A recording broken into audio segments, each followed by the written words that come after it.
Awesome. I'm so glad you guys are here. You know what? I think we need to take a little time to count this thing down. Let's go.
Welcome, welcome, welcome. I am so excited to greet you all for the Marriage and Mating Virtual Mini Summit hosted by the College of Empowerment.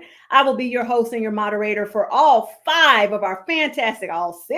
of our fantastic panels. My name is Stephanie D. McKenzie. I am the founder of the College of Empowerment. I'm also a CMO, which means I work as either your chief marketing officer or your chief mindset officer. I want to tell you a little bit about how things are going to go today. Feel free to drop your comments and your questions. This is an interactive experience.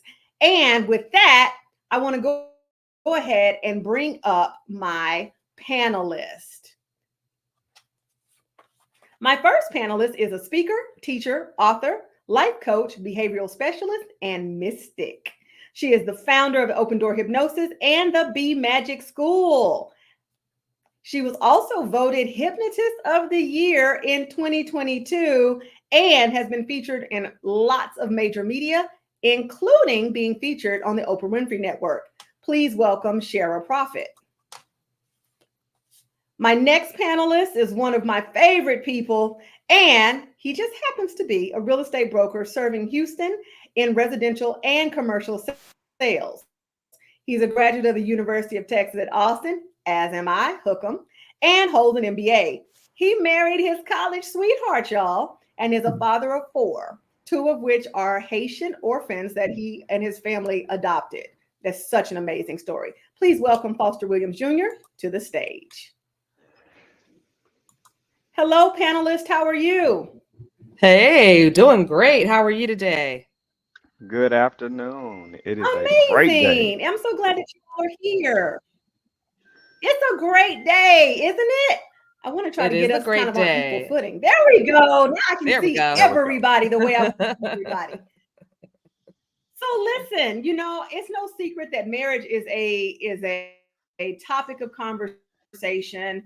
Pew Research says that among adults 18 to 34, 69% of those who have never been married say that they want to get married someday. However, there's about a quarter that say they're not sure, and 8% say that they don't want to get married. And that's just between the ages of 18 to 34. And so, as such is the case, I thought it was important during this Marriage and Mating Virtual Summit that we answer the question, do we actually need marriage?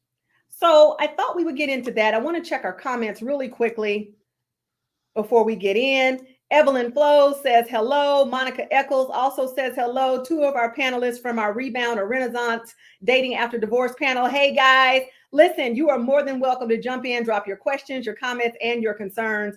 And we are going to get into this conversation. All right, let's go. So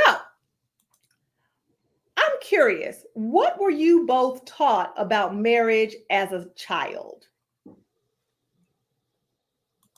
Shara. You want to go Go first, for Foster? Me? Yeah, Okay, I'll go ladies for it. first. All right.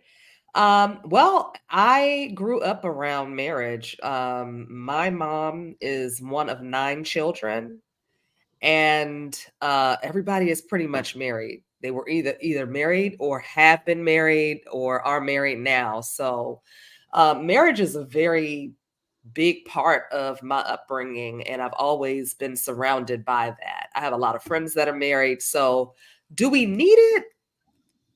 I don't think anybody needs it, but I know for me personally, it is very important. It's a major staple. It's my programming. So I'm programmed to see marriage, to um, see people have long lasting, healthy marriages.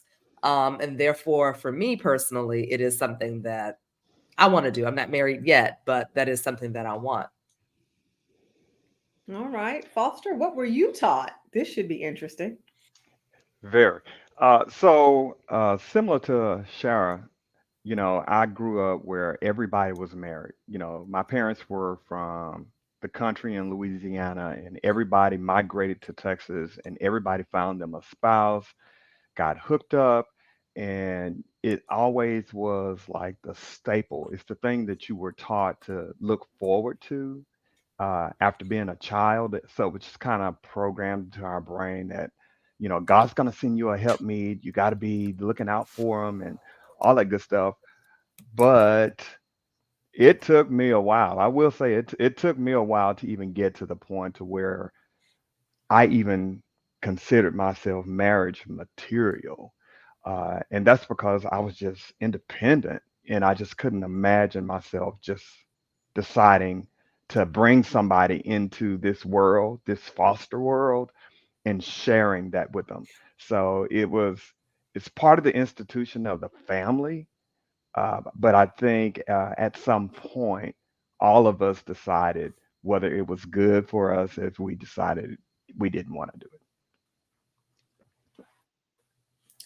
That's really interesting. I think that for me, I don't know that I was taught anything about marriage as a child. Like it was something that I wanted. I definitely remember wanting to be married, picking out colors, having bridal books, et cetera, et cetera. But I don't know that I was really taught. There were really no conversations because I think at that point, most of the adults, if I'm thinking through it, most of the adults that I knew in my family either were widowed or divorced.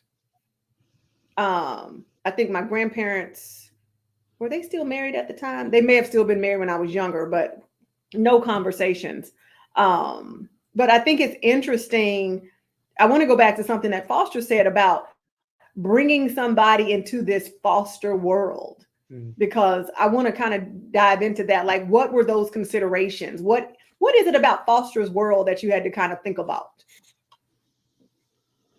Well, I'm a huge extrovert and a socialite. So being in different rooms and different groups with different people and traveling, that was something that I didn't think I'd find someone who would be receptive to that lifestyle. Most of the time, people, when they get married, they're looking at starting a family, settling down, being in one place, never moving, buying the house, getting all of that, but they never think about what does that career plan look like for our family? Does that mean we're going to be in Texas, New York, California? Where are we going? And at that time in my life, I was trying to figure out where I really wanted to be. Texas wasn't just my only destination. I wanted to see the world. So it was it was part of the dynamic of who's that help me that's going to make that perfect match to where your life is not really turned upside down, but really enhanced. Mhm. Cheryl, do you have any thoughts that you want to add to that? Yeah, I agree. I mean, that's one of the reasons why it has not happened yet for me because I'm in my 40s, but I've always been hyper focused on career, and building my legacy and my business. And it is important, I know that marriage is more than just love. You know what I mean? It has to be a good fit. It has to be a complement to your life. And you have to be a complement to your partner's life. And you all have to have some kind of similar desires and needs in order for it to work out. And so for me, it's been putting things kind of not even on hold, but Mhm. just really checking to see, okay, I might really, really love this person, but do they fit? Are they the puzzle piece? Mm. Like, are they going to be a great fit for the life that not only that I have right now, but the life that I have painted in my mind? Yeah. Like, do I see us doing this together? Can they see themselves doing it together with me? So I totally agree with what Foster is saying. I mean, you said something that I think we need to dive deeper into is that it's more than love. I need more than love to be married. Didn't you say that? Oh, yeah. What? What? Yeah. What? Like you heard it here first, y'all. You need more than love to be married. Right here, I right mean, here. because it needs to be said. I mean, it needs to be on a billboard. It needs to be like a parade. Like it takes more than love. Because you brought that to the forefront, what do you think? What are the other things you think that it takes? It takes, first of all, it takes the Foster. Oh, I'm willingness sorry, Shara. My to, bad. oh, I'm sorry. Go ahead, Foster. No, no, that was Um, me. That was my fault. That was my fault. You go ahead. okay, Okay. go ahead, Sharon. Go ahead, Shara. Okay. I think first of all, it takes the willingness on both parties' behalf to be self-aware, and to also be able to want to grow. They need to want to grow. They need to want to um, make changes when necessary. They need to know when change needs to be made. And open to learning new things, open to listening to the other person and hearing, hey, this is what I want to do. This is what my needs are. Are you open to making those shifts and changes? Also money, let's just keep it real. Like it's the world is becoming more and more expensive every day, and I really don't like to use that word, but for lack of a better word that comes to me right now, we live in a time where prices have gone up, and we need to both be able to shift and pivot. Like if money isn't coming in from this source over here, then we need to work together and be willing to create um those resources, together, or put our heads together, and we both need to be willing to make moves.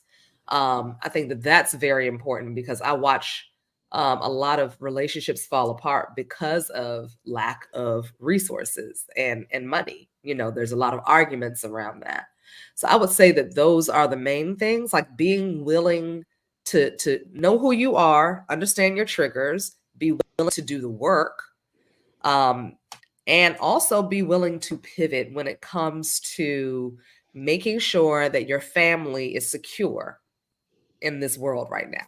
Those would be my two things. Mm. And Mimi's in the comments.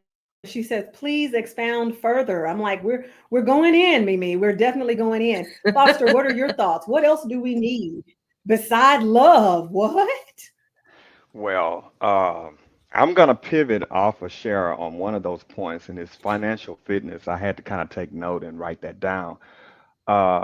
It's not about having the money, but it's about being fit with what you do have, and being a good manager of that. That's required in a marriage. 95% of all marriages fail because of money, and that is a fact.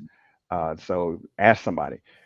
So being wise in that area is very important. Also, adaptability to that person and the lifestyle of marriage. The biggest thing me and my wife had the biggest transition with is independency. So calling the other person and say, "Hey, I'm on my way home," or "I'm leaving the house." I used to leave the house and used to forget to tell her, "Oh, I'm going to the grocery store." And she called and say, "Did you leave?" And I was like, "Oh yeah, I'm gone." "Oh, I forgot. I'm married. I got to tell her." You know, yeah. I mean, it's just out of respect for the house and being flexible. And Stephanie, if it's not just about love, it's also about sex. So Yeah. that's to go a little deeper. I don't know if we're going there now, but We need to go because, and I'm gonna tell you why we need. I'm gonna tell you why we need to go because Now, I think we have to say intimacy on Mark Zuckerberg's internet. But that being said, Yeah. I have had, some of you don't know this, but I'm actually a certified relationship coach and have been for the last 13 years. And so I have had some crazy conversations with couples. I remember this one couple, they were so cute. And they came to the office when we had an office, and they were like, we have God in our marriage, and this is my best friend. And I was like, okay, so what's your vision for marriage? And they were like, friendship and loyalty and blah, blah, blah, blah, blah, blah, blah. And I looked at that list on that whiteboard and I was like, where's the sex? They looked at me like Yeah. I had grown a head out of my head. And I'm like, so y'all not gonna have no, uh, okay. Uh, are y'all not having it now? Because they were like, oh, this, we have God in the center of our relationship. Well, I mean, if you ascribe to Christian tenets of sexuality, you wouldn't be having sex, but they were. So that being said, yeah, they didn't want to say it. And I'm like, it's kind of interesting how married people sometimes don't think about the intimacy. Yeah. Foster, since you brought it up, bring it on home. Well, I will say it. In marriage, it changes because when you don't have children, then you have more freedom for intimacy. It's not on a schedule. So once you start having children, the dynamic of that changes because now you've got a different lifestyle. I mean, you've got children, you've got what they have going on. And I know some of my buddies, they said they used to schedule that time on the calendar just to make sure that the intimacy in the marriage stays because both their wants on both sides. Mm, very much so. Shara, what are your thoughts? Yeah, I agree 100%. You know, listen, um, I hear people say, well, sex is not everything. And for me, to me, percentage wise, I would say that sex is about 60% of it, to be honest. You know what I mean? That's Um, all. That's all right. I mean, That's, I could put it at 80%, but just to keep in mind the other factors that come into it, right? But I do believe that you need to be able to get back to each other. Whenever you start to do this, you need to be able to come back together. And in my opinion, I feel like sex makes that happen. You know what I mean? Sex Mhm. can reconnect you because you're literally connecting. Like, come on, let's just, when you think about it, right? That's what you're doing. You're connecting. And it is the most powerful Mhm. form of magic you can manifest through sex. And you can manifest how you want your relationship and your marriage to unfold while you're in the marriage too. And so I think that that's like another missing component too. People manifest their partner, and once they get their partner, they just stop manifesting, or they manifest Ooh. on their own, like I want this car, I want to travel more, I want this to happen in my business, but they've stopped manifesting how they want the relationship to unfold. And you can continue to do that even while you are in your marriage, and I believe that sex helps that, if you understand how to manifest while you're doing that. I mean, you could create life through sex. Why can't you create everything else in life through it? So I agree 100%, Foster, that it is very, very important. Like, if you're missing that, you need to find your way back to it. And I think yeah. scheduling in time, if you need to do that, very important. Dating each other, like going on dates consistently, always dating, like maybe twice a week, go on a date. That's what I say. It doesn't always have to be out to dinner or something fancy. Maybe it's just like, you know what, we're going to take a 2-hour walk together, through the park, or we're just going to sit in the grass together and, whatever, and just talk. That can be a date. So yeah. And those are very great ways to keep that connection powerful. Well, what I think is really interesting is that we tend to forget about the other forms of intimacy that actually make for greater physical intimacy. So like you're saying, taking the walk, and that's emotional intimacy, right? And taking those walks and connecting and having those moments, because it's not always about the physical. And I've often found that if the physical is waning and it's not going the way you want it to go, it's probably because the emotional or the spiritual or the intellectual or the spatial, there's something else that is not going the way it should be going. And so I think it's a misnomer, because we've got a lot of comments over here. We've got Scorpios saying that, sex is everything, that is truly important. Thank you guys for tuning in. Please keep dropping your questions and your comments. This is great. And we will have a section for your questions, so don't think they're not getting answered.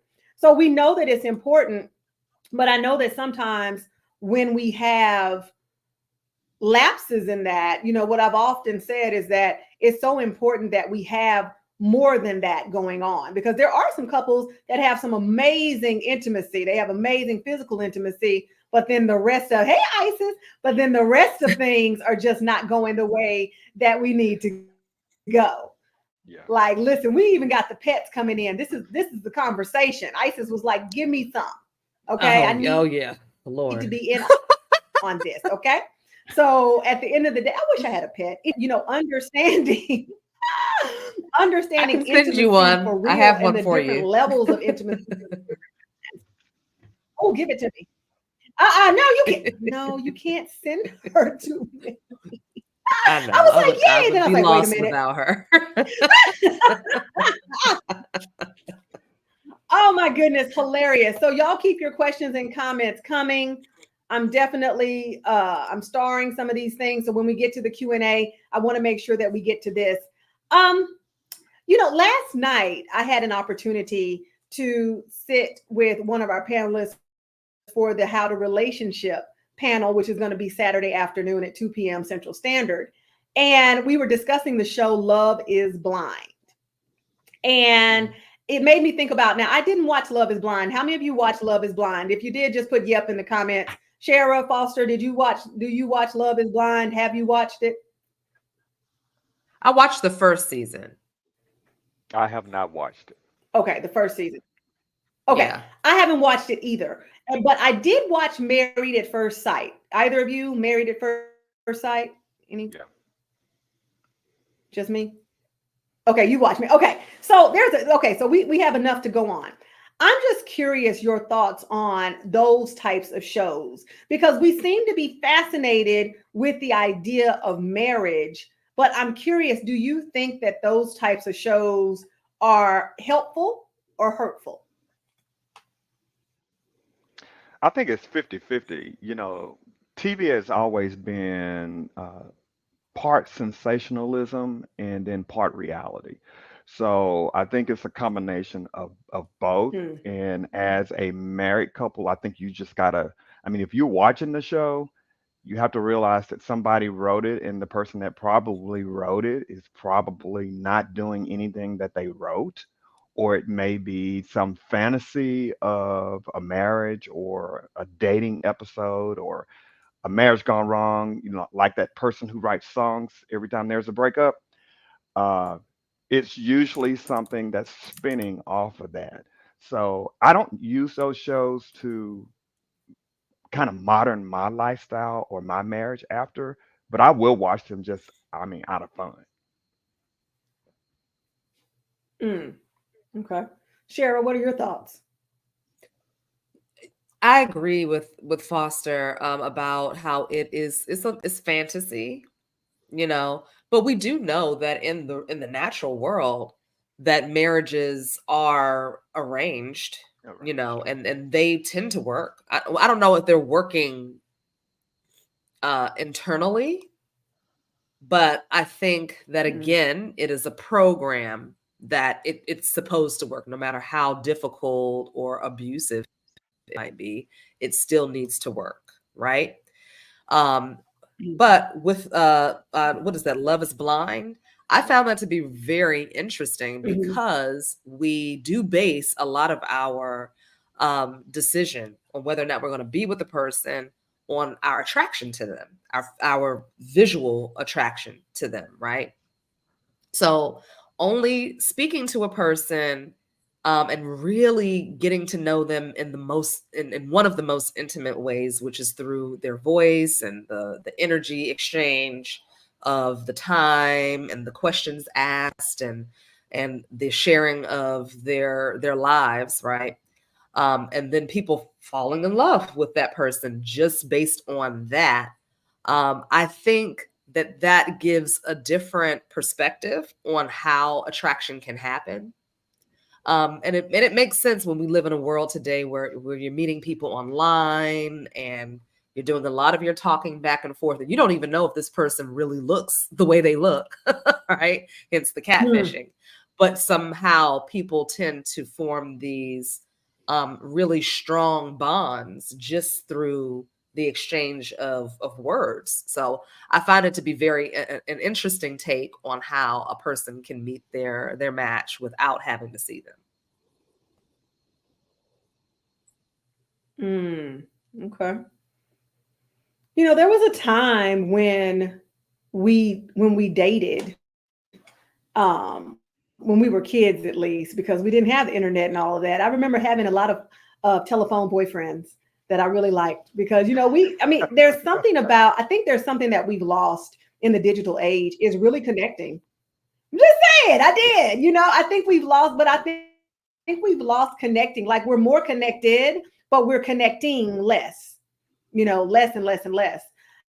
And I think there's something to be said for having meaningful conversations,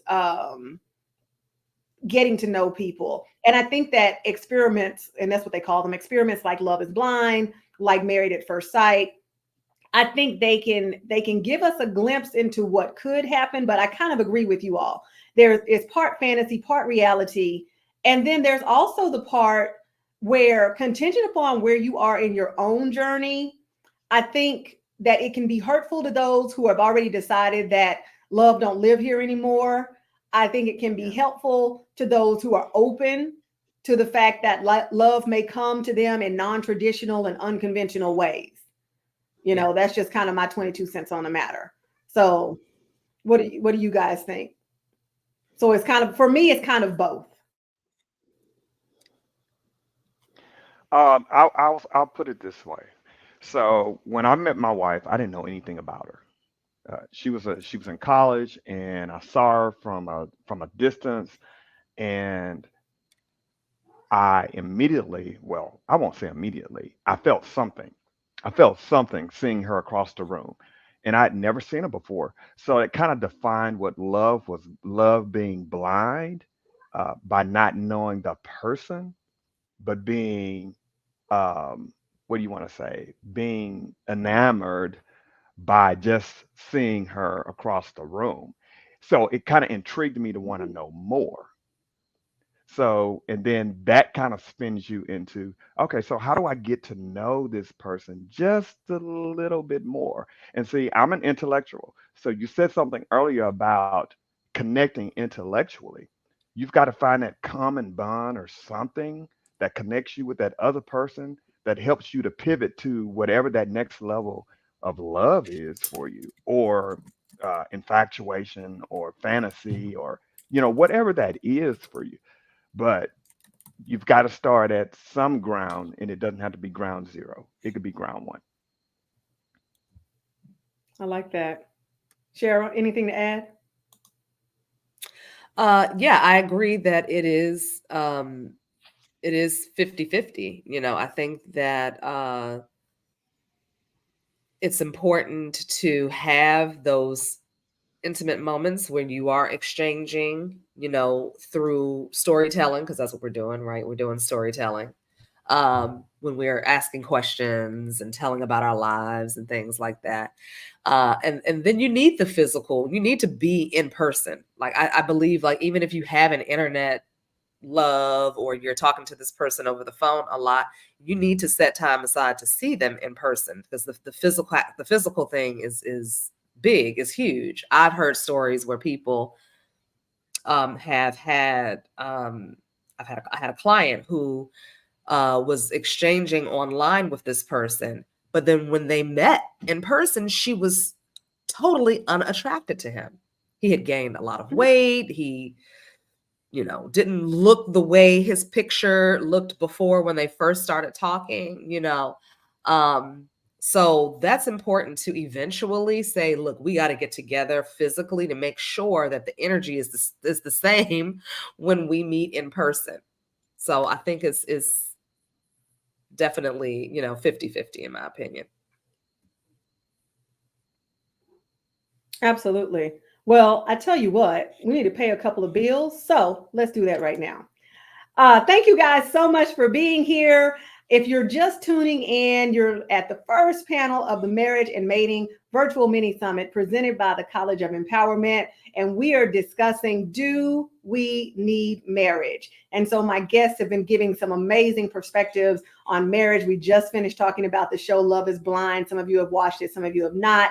But I also want to let you know a few things that are going on later on today. I want to remind you about our second panel, Love and the Bottom Line, at 5 p.m. Central Standard. And then at 7 p.m., we have Healing While Married. Now, I want to bring to your attention that if you signed up, a few things are going to happen for you.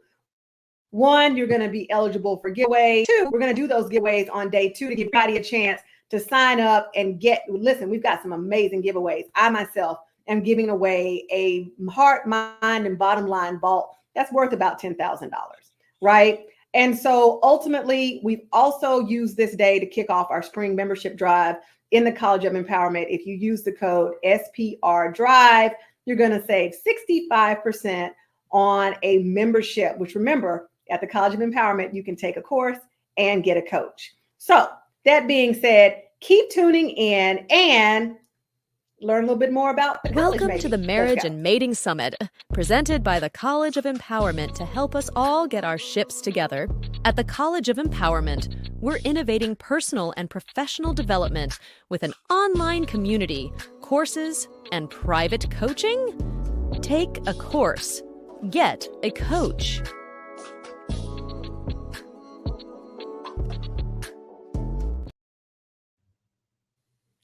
All right, so let's get our panelists back for part 2. We're also going to have time for your questions, so keep them coming. And so let me bring back to the stage Foster Williams Jr. as well as Shara Prophet. All right, guys, so we've had some riveting conversations, and something you said earlier, Shara, I knew we were going to touch on, so I just had to hold my peace till we got to this point. But you talked about manifesting in the relationship. And I know that you're an expert and a student of the subconscious mind. And so I want to know, how can the subconscious mind really impact the marriage relationship or any really exclusive relationship? Oh, big time, because the subconscious is where all of our programs live. Everything that we've been taught through our entire lives about ourselves and how to interact with other people, watching the models in the household, in the family unit, it has a huge impact on marriage and relationships.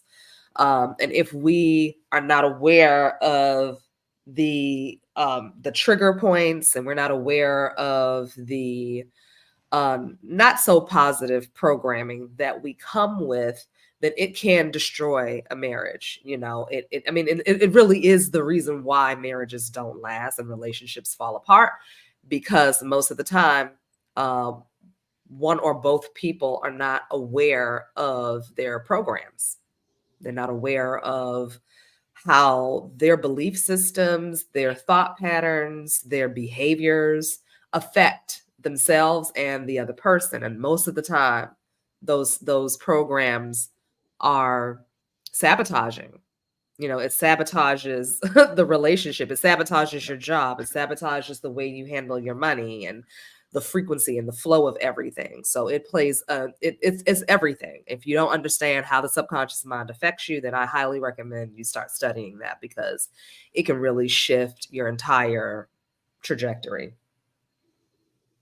So in that, if I'm watching this, right, and I say, Yeah. that's really interesting what Shara said about the subconscious mind. Like, what do I like? One tip: what would I need to do if I wanted to be more cognizant of how the subconscious mind might be playing out in my marriage? What would you say to them? Well, first of all, you need to look at if there is a problem. You need to pay attention to what that problem is.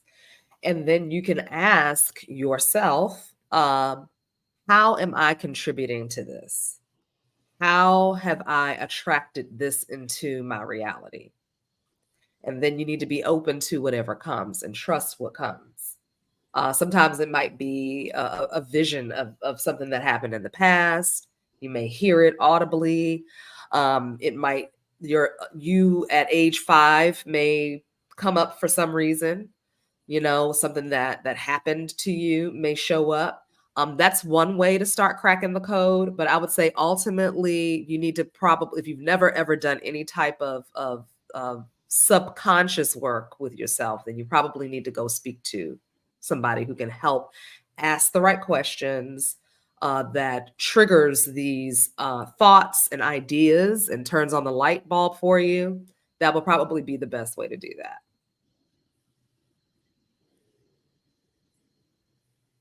Amazing. So, Foster, have you ever considered how the subconscious mind might be playing out in your marriage? Haha, Shara has me thinking now. Uh, I know that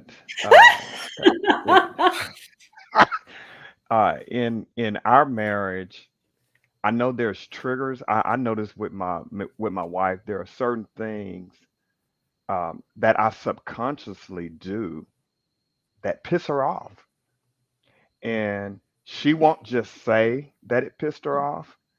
She'll walk around and she won't say anything, and it may go on for days at a time. And I'm not that person, so I'll go up and I'll say, "What's going on? What did I do?" And she'll say, "Oh, so you didn't know? You pissed me off. You don't know what you did?" And I'm like, totally clueless. But then when she says it, then I tap back into me and I say, because one of the things I do is sometimes I'll complete a person's sentence, and sometimes she don't like me to do that. It pisses her off. But subconsciously, you're just thinking, "Oh, we're on the same page. I'm just going to go ahead and do that." It's just a natural reaction, but it causes that conflict and that tension. But if you don't address it immediately, I can see where that could actually take you down a very dark road. Hmm. Big time. Yeah. Absolutely. And I mean, I if second you're that if you're emotion. open, yeah, if you're open to it, Foster, I can give you a quick tip on how to find the origin of that thing. You can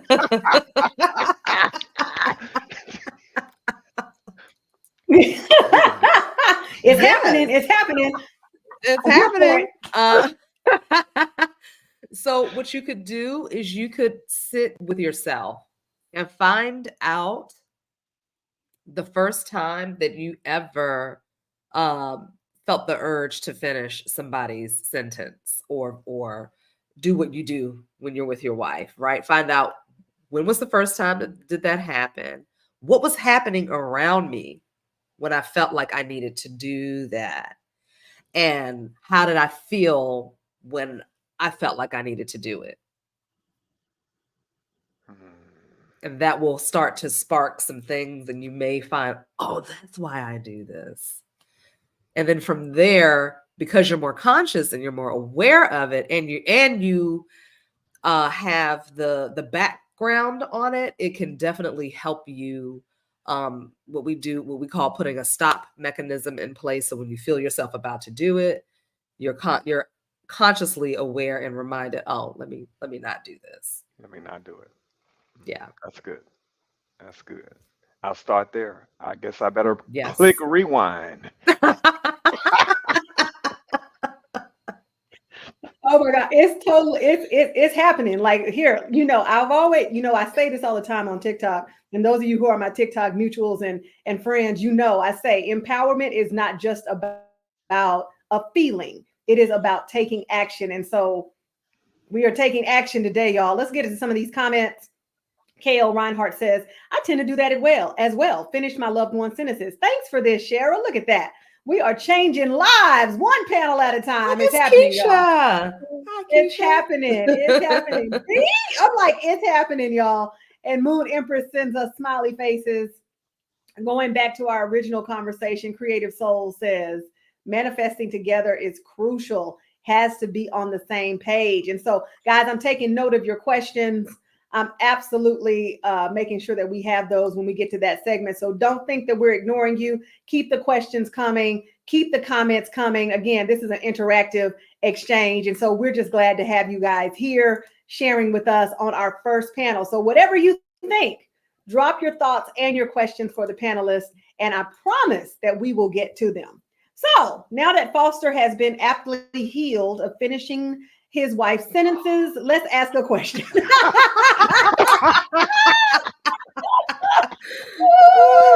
Yo, we're doing healing up in here. Like, what? She's gonna thank both of you for this one.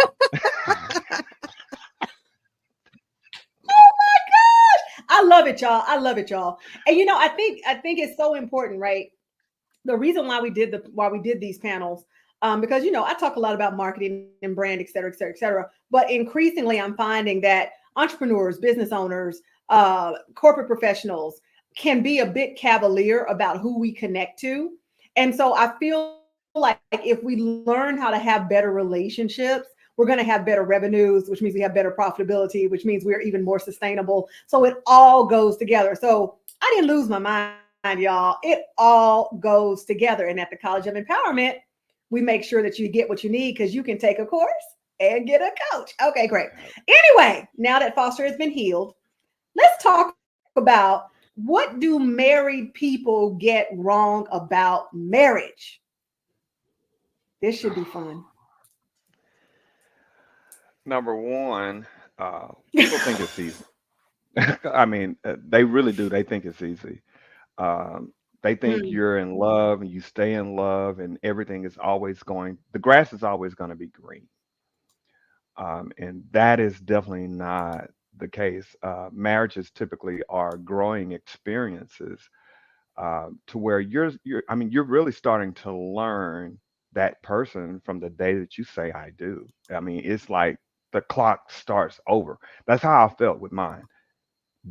Our dating relationship is like night and day between that and actually us developing as a married couple. Uh, People think that marriage can sometimes be the end of the road for them, that there's no more excitement and enjoyment in the marriage. Um, I tend to disagree. I do everything I can to make sure that our marriage stays kind of ignited and fun and full of life and enjoyment and success. But that takes both people being on the same page. You know, most times people get in a marriage and then they decide, oh, okay, well, I got what I dreamed of. I got my man, I got my woman, and I got my dog and my cat. Uh, there's nothing else I need. There's nothing else that I want. And they stop growing. And I mm, think you have to continue to nurture your marriage in order for it to be successful, in order for it to have flavor, because I like spicy food. And just like I like spicy food, I like a spicy life, not a dead one. So I do everything I can to kind of keep those things intact all across the board. mm. It does definitely take a level. You know, I hate the idea that we tell people that marriage is hard work. It's actually not hard work, but it does require effort, right? It Yeah. requires intentionality. It does require being deliberate, just like you were just saying. It's not like rainbows and rosé and we make love every day and have blueberry pancakes in the morning. It's not that. And this idyllic like construct that some people take in is, I think that's one of the most hurtful things about marriage, because that absolutely has to be deconstructed. Like it does. Like, or that your spouse is going to do everything you want them to do. I'm like, control is not a love language, so stop it. No. But Shara, what are your thoughts on what married people get wrong about marriage in your in the things you've witnessed and probably in those you've worked with. Yeah. Just to piggyback off of what Foster said, that it's the end of the road. Like, I got it already, so I don't need to do anything else. That brings back what I was saying earlier about you need to continue manifesting while you are in relationship. You like, one of my favorite affirmations is that, and this is for a person who is single as well as a person who is already in a relationship and married. I am living, breathing, and experiencing my ideal divine romantic relationship with my perfectly matched divine right masculine / feminine. And then you can add on more. We live a life that is abundant and passionate and adventurous and fun and whatever. You can add all of that stuff into it. And what you will notice is that the more you say that, the more you're going to see your partner and yourself creating that space where that is the truth, where that is happening. We forget how powerful we are. I hear a lot of I have clients and friends who tend to complain about their partner, what they're not doing. And I always tell them, why don't you focus on what you would love for them to do and how you would feel if that was already happening? And instead of reflecting back to them what they're not doing, hold the space that they will begin to do those things. Those things will start to happen because everything is energy. We are energy. Your partner is energy. Your marriage is its own entity and energy. So you have the ability to manipulate that energy. And I will say this especially for women because of how we manifest, because of our abilities to quickly bring things into reality. That if you feel yourself, you're not happy with what your spouse is doing, whether it's a man or a woman, you're not happy with the way things are going in the marriage, instead of spiraling into what's not happening, to the negative part of it, then stop yourself and say, well, wait a minute, what do I want to see happen right now? How do I want to feel right now? What do I want to experience right now? Focus on that and keep telling and speaking that. Speak life into your marriage so that you can start to see those things unfold. And that you'll be amazed at how quickly things just start to shift. I do it all the time. I've done it in my own romantic relationships. I've done it in my familial and friend relationships where things might have been going off, off kilter a little bit. And the moment I decided, hey, I want to have a different experience, and I started seeing that person not necessarily doing what I want them to do, but vibrating at the same frequency at the level of what it is I would like to see happen between us, it shifted everything. And we forget that. We forget our power. And you can call it prayer, you can call it manifesting, you can call it whatever you want to. But remember that ye are gods and you get to create the world that you live in. You get to do it every day, and it doesn't stop as soon as you get a partner. That is so good. Well, I want to get to some of these comments because they're really, really important. I think a well-placed woo is always the co-signage that we need, that things are being said that need to be said. I am a woo, but like sometimes I can't say anything but woo, and that's followed by some hand claps. Moon says, yes, spicy life. Yes. And all I can hear really is on TikTok, the people that play like their AI going, so spicy. That's all I can hear right now, but it is what it is. And so I did ask everyone that's watching on YouTube, on LinkedIn, and on Facebook if they're enjoying this, and they gave us a resounding yes, and there's yeses all the way down. So that being said, I want to get into a spicy topic. Uh-oh. And I know everybody's like, what is she about to say, Lord? Don't be like that. Don't be like that. Okay. She says, this is good teaching. Yes. Keep the comments coming, guys. Keep your questions coming. We're going to get to those, I promise. So listen, there's a lot of talk these days about poly lifestyles, being polyamorous and having more than one significant other, and maybe the case of non-traditional marriage. And so I want to talk to you guys about the concept of monogamy, and is that a realistic expectation in marriage? So spicy. I'll take it. I Let's mean, go. Let's go.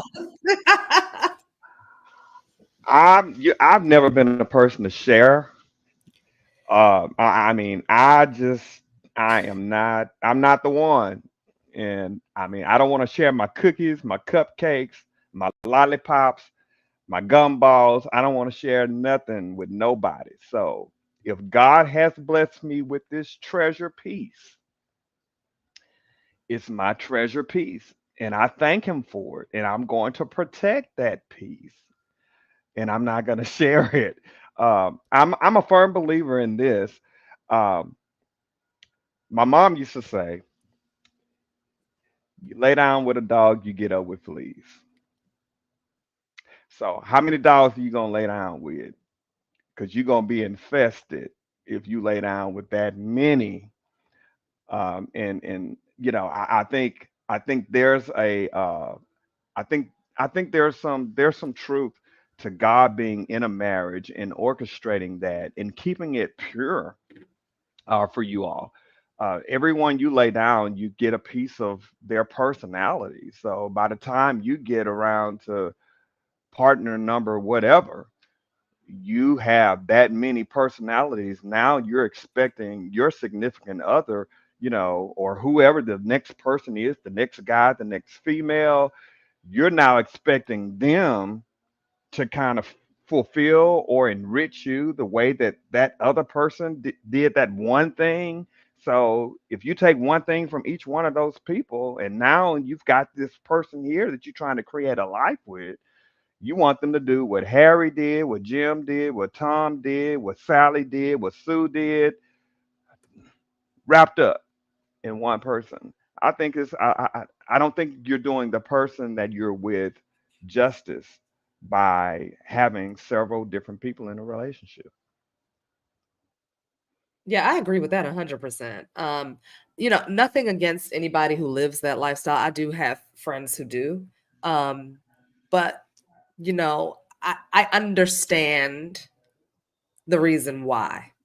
And it's usually based in fear, on fear of being devoted to one person and being disappointed and not having your needs met. And so therefore, it feels better to have a list of people that you can fall back on because you don't want to be alone, right? So if this one person that you really like is not available, then you fall back into this over here, right? Because now you have this list of people who can keep you company and validate you. That's just my personal opinion, and also my professional opinion when you go dig deeper into the reasons why people feel the need to have multiple partners. Unless, of course, it is in your birth chart, and because some people, depending on the way their where their placements are in their astrological chart, if you believe in that stuff, some people are really meant to be with multiple people and have different experiences with different energies. And to Foster's point, I agree that you having a lot of different partners, and you don't understand energy, and you don't understand how to cut cords, clear your energy, clear your womb, especially if you're a woman, as well as clear um, your man parts after you're done with the person and call your energy back to you. 95% of the population does not understand energy enough to practice those energetic, hygienic things, right? So most people are not doing that. Most people are not cord cutting. They're not clearing their energy. They're not calling their energy back to them. They're not putting up shields of protection before they are intimate with a partner. They're not doing that. So you have people spreading these sexually transmitted entities to each other. So all of a sudden, your money is getting messed up because you done dealt with somebody who might have laid down with somebody who's broke and does not know how to manage their finances.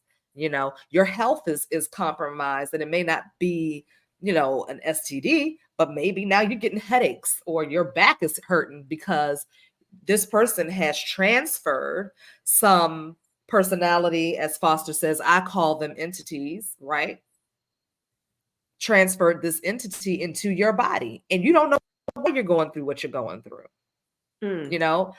So I feel like if you're going to live a poly lifestyle, then you need to study energy. You need to study spirituality. You need to go a little bit deeper to understand how to protect yourself and protect others. That would be my thing. And I try to tell people that who are living this lifestyle, I'm like, that's cool. Do what you do. However, you need to understand the repercussions of that. And if you're in a poly relationship, you need to share that information with them as well. So that's my perspective on that. I personally, like you said, Foster, I do not share. I'm an only child. I'm very selfish. I'm a Taurus. I got 5 placements in my chart for Taurus. Very possessive, very like, that's mine. That's mine. That's mine. No. So I will not do it, and I will never be. And if a man was okay with sharing me, I would leave him immediately, because I think it's the highest form of disrespect. Yeah. Absolutely. Listen, woo, so spicy. I'm gonna listen. Because I don't like cursory some of y'all know me. I don't like just like a little cursory conversation. Like, if we're gonna go there, let's go. And going back to what Domisha said, am I saying that right? Is it Domisha? Yes. That part, sharing my overflow is different than sharing my mate or partner, and the energy transference is real.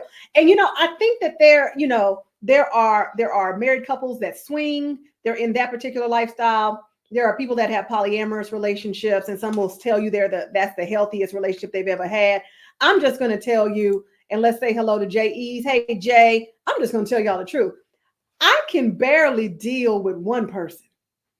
The way my OCD, ADHD, and all the other letters are set up, I can barely deal with one person. Like, I can't even imagine having to make room for 2 or 3, first of all, at the same time. And I think what a lot of people don't understand about poly lifestyles is that if you're doing it correctly, there has to be balance.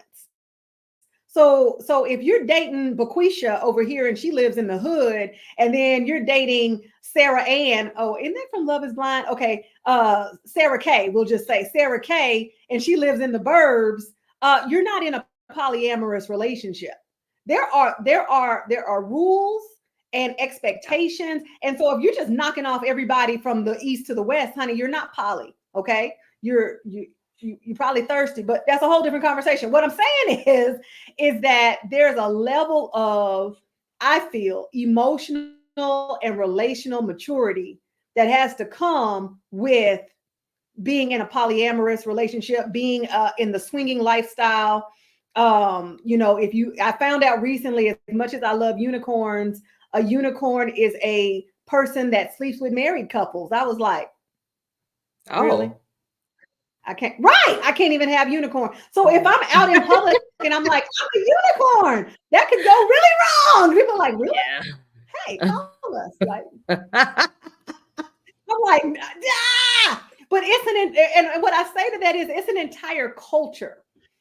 And so I think, like I said, there's a level of spiritual, emotional, and relational maturity that you have to get to if you want to engage in sharing type agreements where there's any type of extra people spreading it low and all of that. Did I say spreading? I did. Okay. I haven't eaten. But, if we're going to get into that, we have to be more mature. It can't just be, I'm out in these streets. Okay. If you're for the streets, then just be for the streets. Don't call it polyamorous, talking about I'm poly. No, but you're for the streets. You probably need to see somebody, a doctor, a psychotherapist, a psychologist. Like, stop playing. Okay. And Creative Soul says you can't be unhealed or toxic in poly either. And I think we've seen, because dysfunction is real loud these days, I think we've seen people in that, it's really toxic and it's really unhealed. and we have actually created a trauma bond, and we say we're being polyamorous because we're being so progressive in our relationships. I'm like, if we could stop lying any day now. Like Yeah. we got to keep it real. Like really, really real. Domisha says sexually transmitted entities out here in these streets. This is good teaching. Thank you, thank you, thank you. So I'm ready to get into some of these questions from our audience. We currently have 5, and I'm thinking we're going to have just enough time to get to those, but please drop your questions. I think I speak for myself and the panelists to say that if you drop a question and we don't get to it, we'll do our best to answer it later on. So that being said, all questions welcome. So Asia says, do your religious/spiritual beliefs influence your views on marriage negatively or positively? And I think she's just asking the panel. So I'm going to start with Shara since you're right here with me. Yeah. I think that my spiritual beliefs positively influence my views on marriage. Basically, in a nutshell, because I believe that I have the power to create what I want to create, and I'm attracting people in my life who also believe that.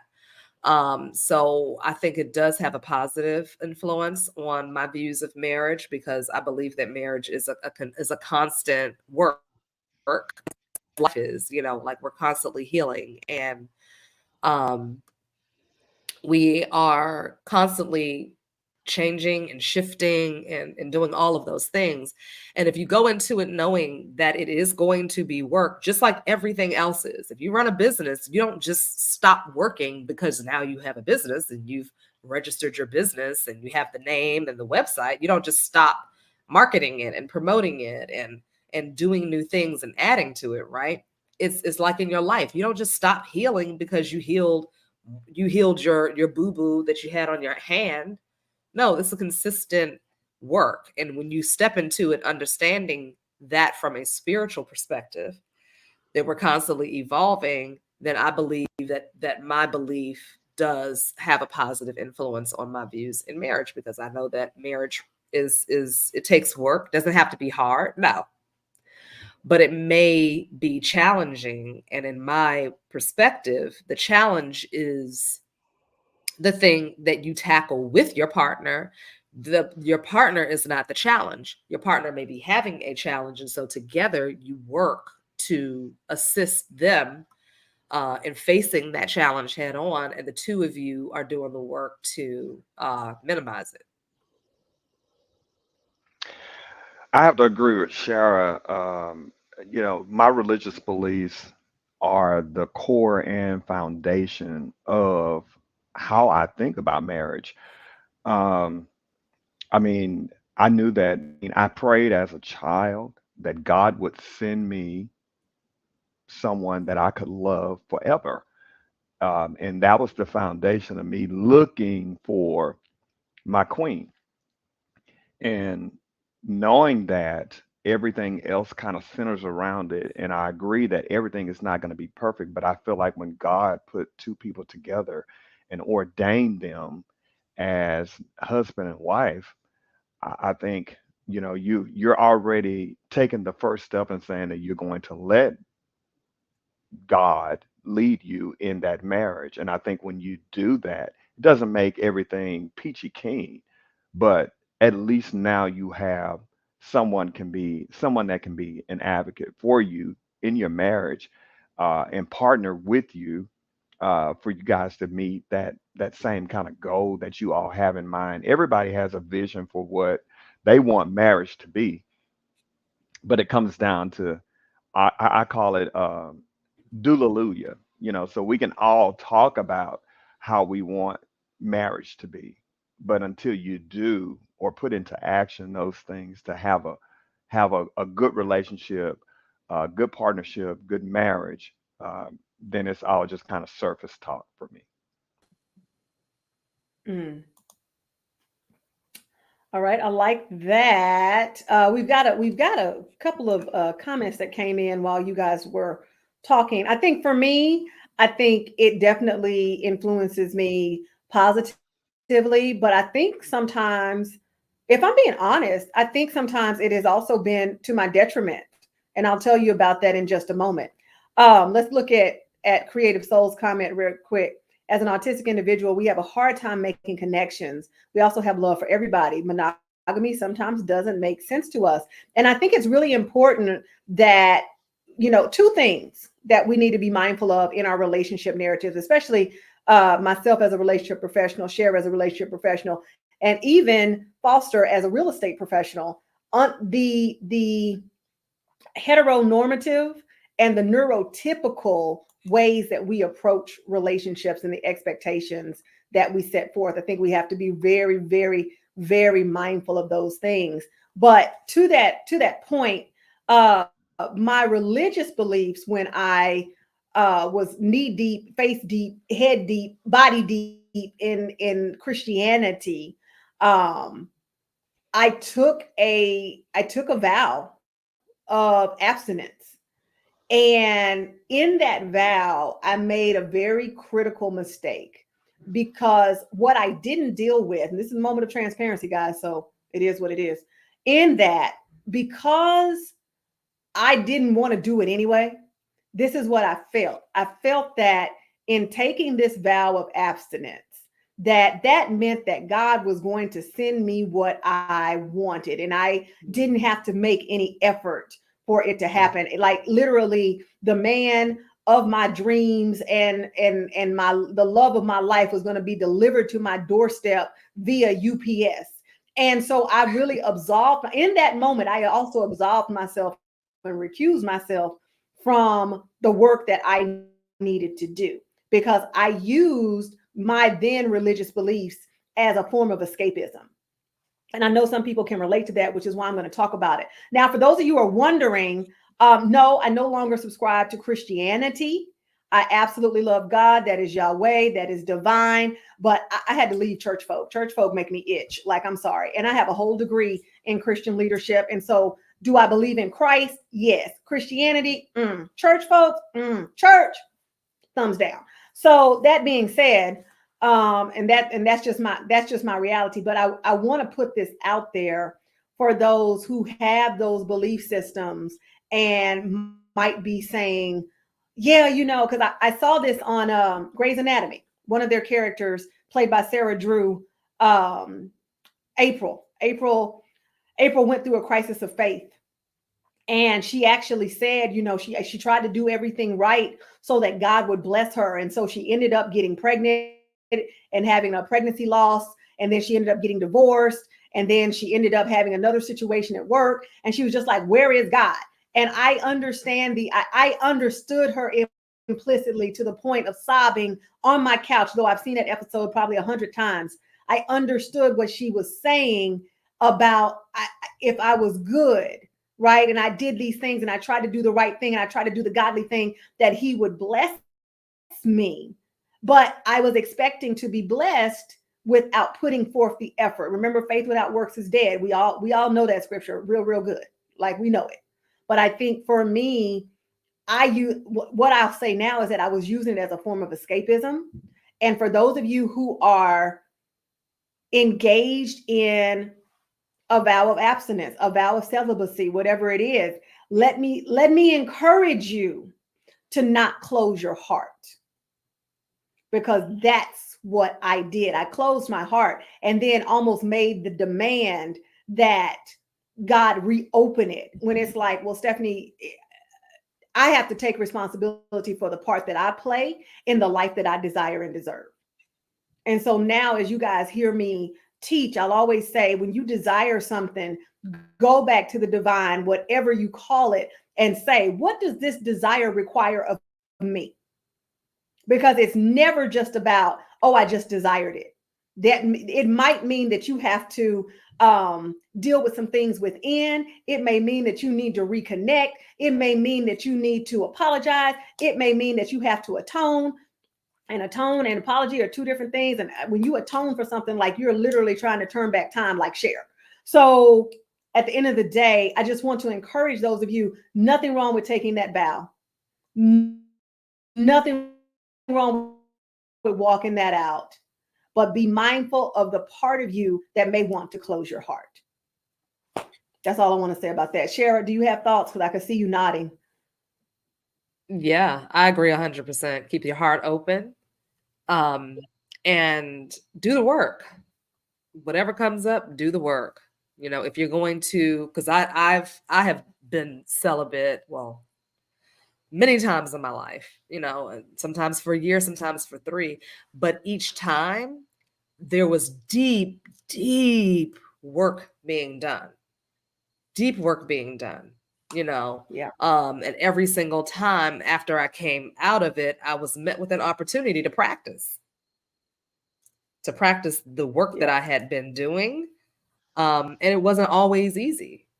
I would meet someone and be like, oh, okay, this must be it because I did all of that deep inner work and I was celibate for this amount of time and I purified my waters. But guess what? Those relationships brought up something else that I needed to go back in and heal.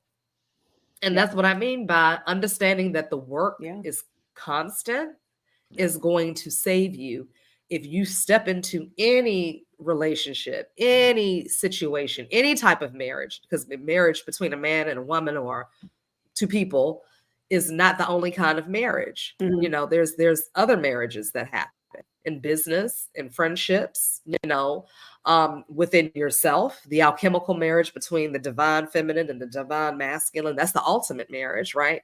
So if you are going into any of it with like, oh, I finally arrived, it's finally done, you're going to be hit and smacked with another opportunity to heal yourself, and to do the Absolutely. work. Absolutely. I'm sure you have thoughts, but I want to make sure we get the questions. So we'll come back in case in the event that you have thoughts. When we Okay. were talking about Love is Blind and Married at First Sight, Domisha put up the question, but can the illusion of what we think or imagine what we want it to be, or would that be overall superficial? But can the illusion of what we think or imagine be what we want it to be, or would that be overall superficial? So I think we were talking about the idyllic, the desires, if you will, of marriage and exclusive relationship. What are your thoughts on that? I'm gonna go with Foster because I know he's got thoughts. Well, I don't think the illusion of anything can be a false narrative. I think, we can envision a lifestyle or a relationship, and if we put the work in or find the person and both people are willing to put the work in, that illusion becomes a reality for you. We do it as children. We imagine ourselves being doctors, nurses, professionals, getting married, staying single, and along the way, we're picking up nuggets along the way to get us to whatever that illusionary lifestyle that we've created in our mind that we want for us. And once you attain that, it's no longer now an illusion. You're now living your reality. Hmm. Hmm. Yeah. I like it. I like it. I want to go back to what Artsy Asia was saying. I think we kind of addressed this, but I want to go ahead and put it up because she did ask the question, and I want to honor that. Did religious beliefs influence how you love in marriage? So a slight variation. Did it give you the right or wrong impressions of marriage? Foster, I think that question's for you. I will say, I thought marriage was, I mean, I asked my mother and my dad, why didn't you guys tell me the challenge I'd face in marriage? Because you see them and they make it look so easy. And, my kids now look at me and they say, well, Dad, you and Mom, y'all make it look so easy. And I tell them there's nothing easy about lifing, uh, because it's always based Mm, on the decision, what route am I going to take? Am I going to take the easy route? Am I going to take the route around? Am I going to not take a route at all? So eh, it's all about, I mean, God, I mean, it's a challenge, and you and your person decide how you want to attack those challenges to make them mound holes. So I mean, that's my answer to it. Uh, and I will say, in our 23 years of marriage, it's worked. Woo, wait, one time for the 23 years. Let's go. 23 years Let's of go. marriage, One it has Yes. worked. And and I'm thankful that I was able to find someone who would partner with me to be able to vision our life and put together. up with you. Uh, yeah, and And put put up up with with me you. because And I I'm am straight a up. bag of Okay. chips and some hot sauce.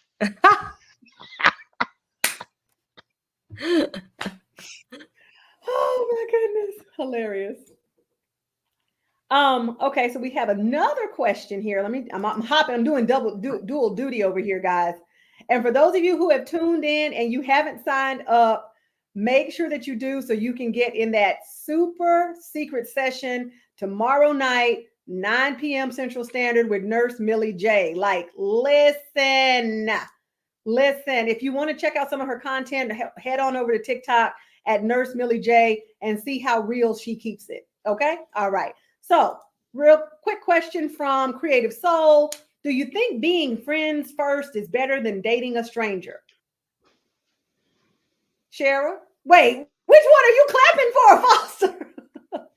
Well, I dated my wife for 8 years. A lot of people do not know Oh, that I dated my wife for 8 years. We were the best of friends for eight okay. years before I woke up and said I want to get married. Yeah. I mean, as a 40-something-year-old woman, I don't have 8 years to be No, you dated. don't. No, no. Yeah, I I'm don't just either. telling. No, Smooth I'm as just telling you. around. No, I was using that as my But I mean, it's story. different when you're in your 20s. It's different. I was younger then. I was younger then. I didn't I have any was gray too. hair. I Right. gave 10 years. I gave 10. So I get it. I completely get it, Foster. But anyway, you were saying. Yeah. I love the idea of being friends first because you at least get a chance to tap into the surface and a little bit underneath the surface of who that person is. Going into marriage Absolutely. or dating seriously requires that. And Yeah. I mean, that's just kind of the way I feel. I think a lot of people make the cardinal sin or the mistake in hopping straight into a relationship without really finding out, do we even have anything in common? Facts. Facts. So then now Cheryl. you've just Oh, wasted. sorry. Yeah, go ahead, Sharon. I think you can do both. I think that you can meet a person and have a very deep connection with them, and things may move fast, but you are able to still create some sort of friendship in the meantime. While that's happening, you're still able to be friends. I will say that for those of us who are getting into relationship later in life, that it tends to happen a lot faster, only because you tend, if you've been doing your work, like most of us here, right? If you've been doing the inner work, Mhm. then you tend to attract people who have also done some kind of work as well. And so then it's not easier. It doesn't make it easier, but it does kind of speed things up a bit because you've been in relationships. Maybe you've been married before, you've learned a lot. And therefore, when you come together, things may happen a lot faster, but you're also able to cultivate a genuine friendship while you're doing it. So I think it can happen simultaneously. Okay. Foster, back to you. I did not mean to cut you off. I thought you were done. Forgive me. No, those are the words of wisdom. I'm good. We have been fostered, y'all. I love it. We have been fostered. I love it. I love it. We got fostered, y'all. Okay, before I ask these last questions, I want everybody to hear what you all have going on, anything new and exciting coming up in your businesses and your ventures. Please share with us. Go ahead, Sharon. Don't everybody jump at once. What else, Foster? Oh, okay. All right, I will go.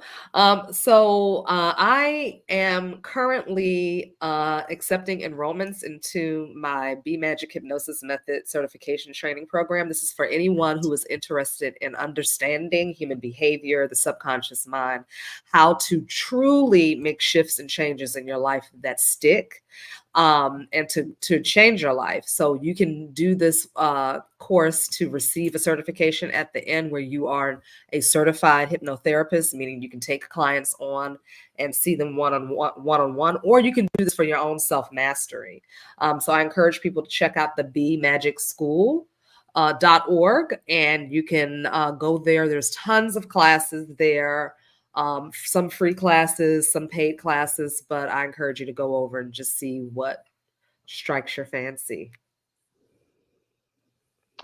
Well, there's a lot going Amazing. on Foster? in my world. Oh, can you hear me? Okay, I think you can hear me. Hmm.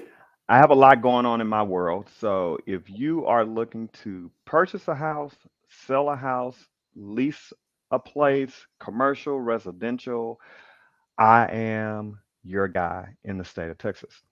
Um, I will be giving out free consultations. So if you want me to give you a free home valuation, so you can kind of get an idea of where you are, if you need to talk about what the next steps are, I'm available anytime to be able to get you on track to empowering you to wealth.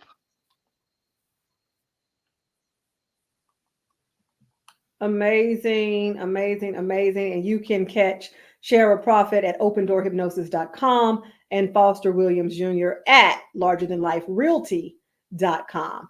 All right, I want to get back into our questions before we go. There we go. I don't know if y'all know this, but sometimes technology is having its own little special moment, just like right now. There we go. All right, guys. So don't forget to make sure that you guys sign up so you're eligible for those giveaways. I have the Heart Mind Bottom Line Vault that's worth about $10,000. One of our panelists has another giveaway worth about $1,600. And then we have another one of our panelists that is doing a giveaway as well. So if you want to be eligible for the giveaways, if you want to come to the secret session tomorrow night at 9 p.m. CST, you have to make sure you register. All right. So this question, how do we get to know the person and not the personification based on our level of healthy interaction? Ooh, that's interesting. Shara, what are your thoughts? Jump in. Ask the right questions. Don't be afraid to ask the right questions. Don't be afraid to put out there what you want, what your expectations are. I think you should get that out of the way, like within the first meetup. Like, this is what I want. Are you interested in that? This is why I'm dating. I'm dating with intention. I plan to be married or have kids within this time frame. That's my plan. I'm looking for someone who shares that same interest. Put it out there, and so they can decide for themselves if that is something that they want to pursue. And then you just use your own discernment and trust your intuition. Trust what your intuitive inner voice is telling you about that person. If you feel like they're just acting like they want what you want and they don't really want what you want, you will feel it. You'll feel it and you'll know. And then you need to make a decision very quickly whether or not you want to continue down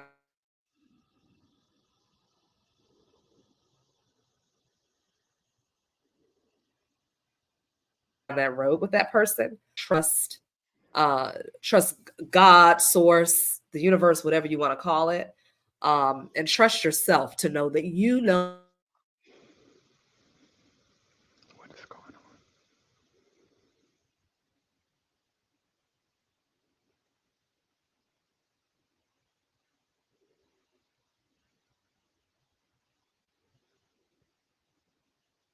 I'm frozen here. Who's what? Foster, can you hear me? I can now. Okay, perfect.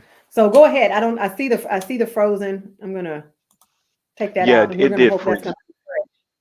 Yeah. Yeah, So it what do froze you for a think? little bit. Yeah, I Um, saw it. I was you off know, I stage. would yeah, I would start with probably being transparent about who you are. I think sometimes, I think we all start conversations and relationships with personification. So we give people the person that they want to show up on our Hmm. initial visit. And then after we get, a little bit about, I mean, we start learning a little bit about them, then that's when we start kind of taking off uh, the shells and start being who we truly are. And I think if we start that way, then it probably leads them to being honest to who they are and getting under the surface of who that person is. Absolutely, absolutely. I see Shara's coming back. She's backstage. Demisha says, "Thank you, Shara, for your wisdom and hope on that faster moving relationship while doing the healing work." And what I want to add to that is that we're actually doing a conversation at 7 p.m. about healing while dating or married. And so, if that's something of interest, guys, mark your calendars 5 p.m., 7 p.m. Central Standard Time. We got Shara back. Listen, I don't know if you know this, but sometimes when you're doing good work and speaking that good, doing that good teaching, sometimes Yes. technology wants to be a little bizarre, but that's okay. We got you back. We're excited about having you back. Guys, thank you so much for being here, for hanging out with us. You guys have been steady on the conversation and heavy on the comments. And so I am excited that this was definitely beneficial to you. I'm going to bid my guest a fond farewell, and hopefully we'll see you guys at 5 o'clock. So at the end of the day, do we need marriage? Well, I think it really depends on the person and the persons that you encounter. Do I believe that you can create connection and commitment without it? Well, sure, absolutely you can. But I think if you're a person that desires marriage, then don't be dissuaded. Like, don't be dissuaded by what other people may say, what other people think. Like, if you desire marriage, what I truly believe is that what you desire, you also deserve. And so at the end of the day, it is imperative that you get the things that you want in this life. And I don't think you're asking for much. I honestly don't think that you're asking for much. And so at the end of the day, do we need marriage? I think marriage is a good thing. But the bigger question is, do you need marriage? And are you willing to do the things so that you are not only ready, but also prepared? My name is Stephanie D. McKenzie. I am the founder of the College of Empowerment. I am also the your favorite, possibly your favorite, one of your favorites at least, CMO, your chief marketing officer, your chief mindset officer. And of course, y'all know I love to empower my high achievers, my multi-passionates, and my recovering people pleasers so that you can have what? Hustle-free success. I hope to see you guys at 5 and at 7. If you haven't signed up, make sure you do so. And as for me, that's that. See you guys on the Welcome next to the one. Marriage and Mating Summit, presented by the College of Empowerment to help us all get our ships together. At the College of Empowerment, we're innovating personal and professional development with an online community, courses, and private coaching. Take a course. Get a coach.